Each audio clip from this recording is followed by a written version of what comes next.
Can you just introduce Stella Adler? Who was she? So she was my grandmother, and she was born in 1901. As I understand it, her first performance was like in 1905.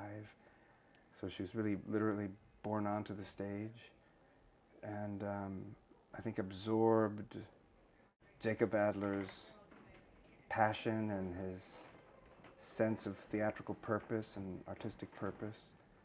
Um, she was certainly bigger than life, a very extravagant, big human being.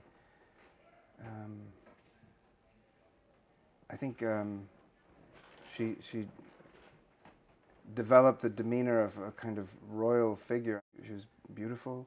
She seemed tall, but I think if you look at her, she was all of 5'7" or 5'8", but she had the quality of, I think she was tall for a woman of her time, and exuded, height. Beautiful, blonde, um, in a family, as I understand it, of brunettes, blue eyes and penetrating eyes and absorbing eyes that would open up and look at you and see you. Stella had a kind of grandeur, and regality. She was a regal figure. Deeply intelligent, very, very intelligent. Very, very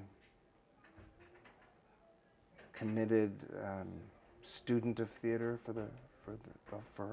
the whole of her life. Studied it incessantly. Had endless appetite for learning, and that included learning about the theater, but also even learning art forms beyond the theater, that kind of thing.